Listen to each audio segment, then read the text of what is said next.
using a throwaway for obvious reasons. Still can't believe this is my life now. I met David when we were both 22, fresh out of college and starting our careers in Seattle. What began as a coffee shop friendship blossomed into love, and after dating for a year, we moved in together. We married at 23, perhaps young by today's standards, but we were certain we'd found our person. Now at 38, with 2 children, Mia, 12, and Lucas, 9, a suburban home, and what I thought was a rock-solid marriage, I'm trying to make sense of how everything fell apart. David works as an architectural engineer, while I transitioned from corporate marketing to running my own small graphic design business from home after Mia was born. Our arrangement allowed us flexibility with the kids' schedules, financial stability, and what I believe was a healthy work-life balance. We had date nights, family game nights, and yearly vacations. From the outside, we were that couple friends envied. Still affectionate after 15 years, still making each other laugh, still seeming to enjoy each other's company.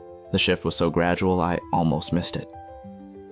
About 7 months ago, David started placing his phone face down whenever he was home. It wasn't immediate. First, it was just occasionally during dinner, then while watching TV, and eventually it became a constant habit. His phone was always face down, always on silent, always within his reach. When I casually asked about it one evening, he shrugged and said, "Just trying to be more present with the family instead of getting distracted by notifications." It sounded reasonable, even admirable.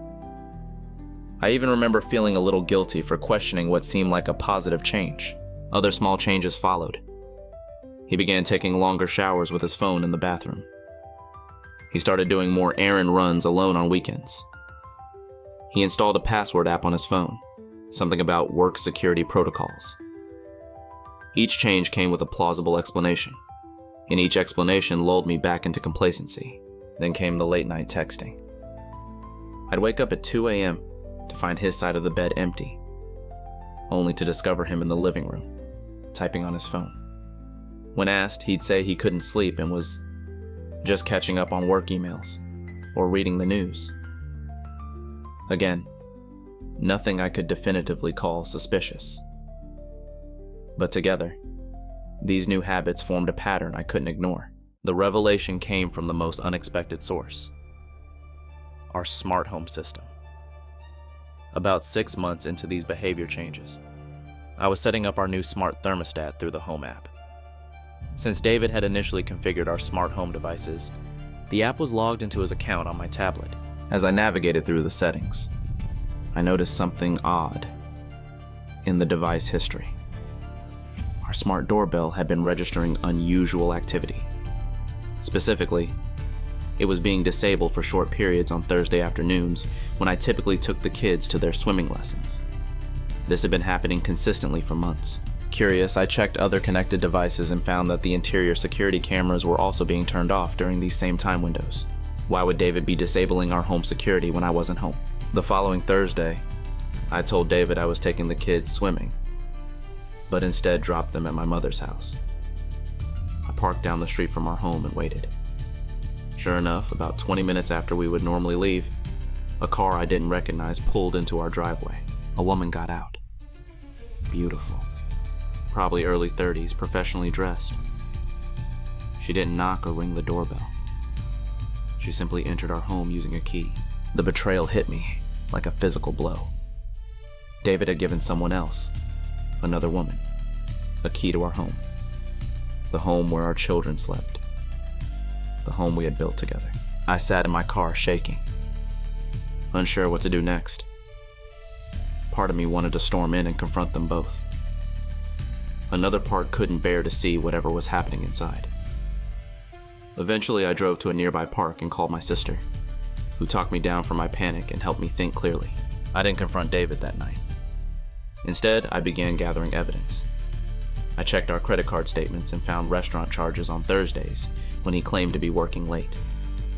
I discovered hotel charges from weekends when he had business trips. I even found receipts for gifts I'd never received, jewelry, designer clothing in a size much smaller than mine. Most damning of all, when I finally worked up the courage to check David's laptop while he was sleeping, I found a folder of photos. The woman from our driveway and David together. Not just in intimate poses, but in exotic locations. While I was managing our household and caring for our children, they had been traveling together, creating memories, building their own narrative. I also discovered her identity. Natalie, a new client at his firm. A wealthy divorcee, redesigning her waterfront property. The project had started 8 months ago, right around when David's behavior began to change. I planned the confrontation carefully. I arranged for the children to stay overnight with my parents and prepared what I would say. I knew David would lie if given any opportunity, so I needed to present the evidence in a way that made denial impossible. When he came home from work that Friday, I was sitting at the dining table with printed copies of everything. The security system logs, the credit card statements, the receipts, and the photos. I had also packed a suitcase for him, which waited by the front door.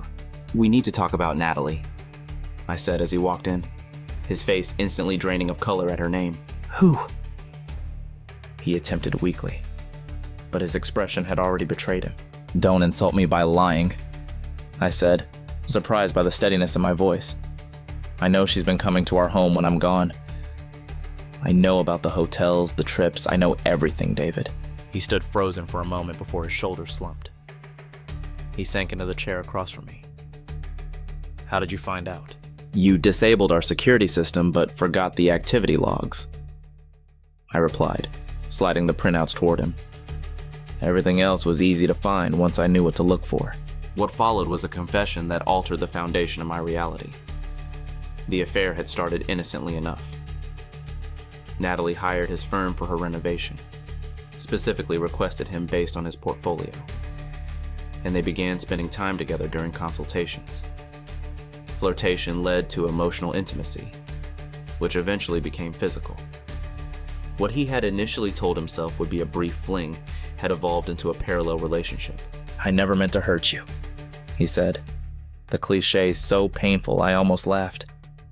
"I got caught up in something I didn't know how to end." "You brought her into our home," I said, the betrayal of that particular choice still stinging the most. "You gave her a key." He had no defense for this.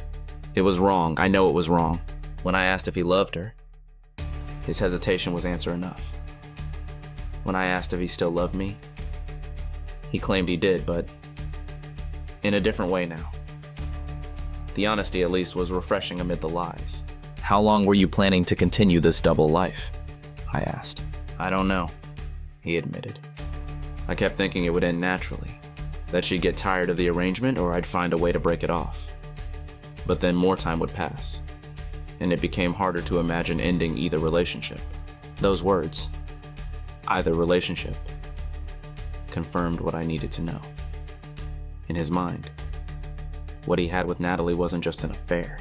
It was a relationship with equal standing to our marriage. David moved out that night. The kids returned home the next day to find their father gone, and their mother putting on a brave face. We told them Dad was staying at a friend's house while we worked through some adult problems. They knew something was deeply wrong, but we spared them the devastating details. The following weeks were a blur of practical matters and emotional turmoil. I consulted a lawyer and filed for divorce. I found a therapist for myself and arranged family therapy for the children. I told select friends and family members what had happened, assembling the support network I would need. David's initial response was to blame external factors. Stress at work, a midlife crisis, feeling trapped in routine. But as weeks passed, he seemed to recognize the magnitude of his actions. He didn't contest the divorce terms, agreeing to a fair division of assets and a generous child support and co-parenting arrangement. The most unexpected aftermath involved Natalie. 3 weeks after David moved out, she contacted me, asking to meet. Against my better judgment and my lawyer's advice, I agreed, meeting her at a quiet cafe far from our neighborhood. "I want you to know I didn't understand the full situation," she said, composed but clearly uncomfortable. "David told me your marriage was essentially over, that you were staying together for the children but had an understanding. It was the oldest lie in the book. And I was surprised someone as apparently intelligent as Natalie had fallen for it. But as she continued, I understood their dynamic better. David had created elaborate stories. Claims that we slept in separate bedrooms, that we had discussed divorce, but were waiting until the kids were older. that I was aware he was seeing someone but preferred not to know details. "I'm not asking for forgiveness," she said. "But I wanted you to know that I wouldn't have been part of this if I'd known the truth. I ended things when I discovered the reality." Whether her disclosure was motivated by guilt, decency, or self-preservation, it provided an unexpected piece of closure. David hadn't just betrayed me. He had constructed an entire fictional narrative for Natalie as well. Mutual friends were divided in their responses. Some rallied around me immediately, offering practical help with the kids and emotional support. Others seemed uncomfortable, as though infidelity were contagious or my new status as a betrayed wife somehow threatened their own relationships. A few even suggested I had perhaps neglected the marriage in some way, working too much, not being attentive enough, as though there could be a justification for years of calculated deception. My parents, particularly my father, struggled with their long-standing affection for David. "Everyone makes mistakes," my dad said during one difficult conversation. "Is this worth breaking up the family?" "He broke up the family," I replied. "I'm just making it official." It's been 11 months since D-Day. The divorce was finalized 4 months ago. David and I maintain a cordial relationship focused solely on co-parenting. He has his own apartment about 15 minutes away and has the kids every other weekend and one weeknight dinner. As for Natalie, she apparently moved her renovation project to another firm and relocated to Portland shortly after our cafe meeting. According to mutual connections, she and David have had no contact since she learned the truth about our marriage. I kept the house, which was important for the children's stability. I have been slowly reclaiming the space, repainting rooms, changing furnishings, and erasing the traces of the betrayal. The security system has been completely replaced. A practical decision, but also a symbolic one. Therapy has been crucial to my healing process. I've learned that David's choices weren't a reflection of my worth, or even of our marriage's quality. They were a reflection of his character and his inability to address his own dissatisfaction honestly. The children have adapted better than I feared, though Lucas still sometimes asks when Dad is coming home, despite our explanations. Mia, at 12, understands more and has had a harder time reconciling the father she adored with the man who betrayed her mother. Family therapy has given them a safe space to express their confusion and anger. I've started dating again, very casually and privately. It's strange to navigate romance after 15 years with one person, but also unexpectedly affirming to discover that trust and connection are still possible. Through this painful journey, I've gained insights that might help others facing similar situations. 1. Trust your instincts about behavior changes. The face-down phone, the increased privacy, the change patterns. These weren't coincidental. 2. Technology leaves traces.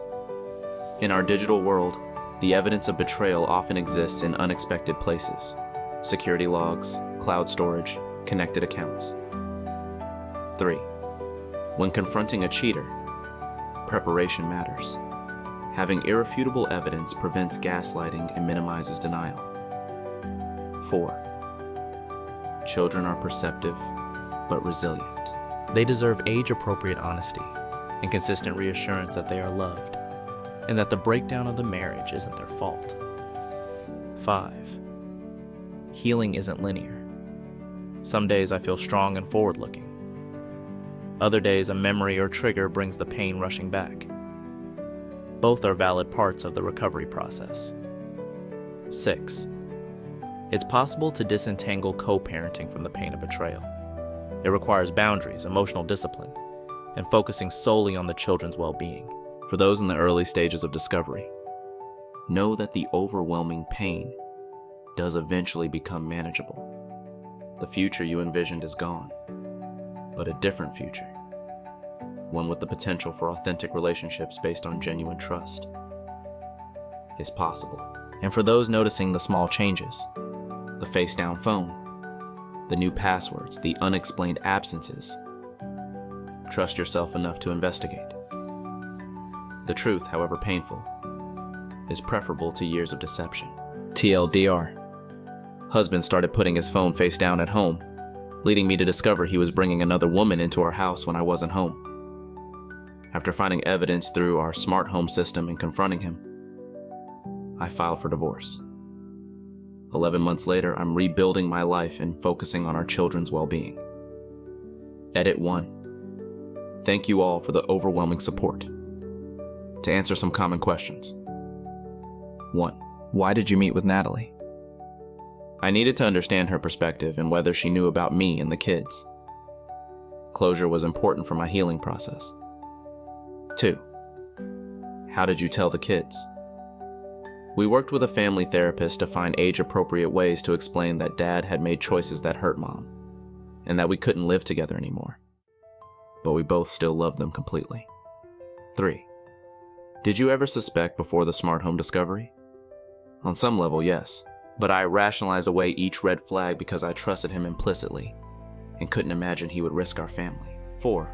How did you handle mutual friends who sided with him? I've learned that some people will choose the version of events that makes them most comfortable. I focus my energy on relationships that provide genuine support. 5. Has he shown real remorse? David has apologized numerous times and seems genuinely regretful.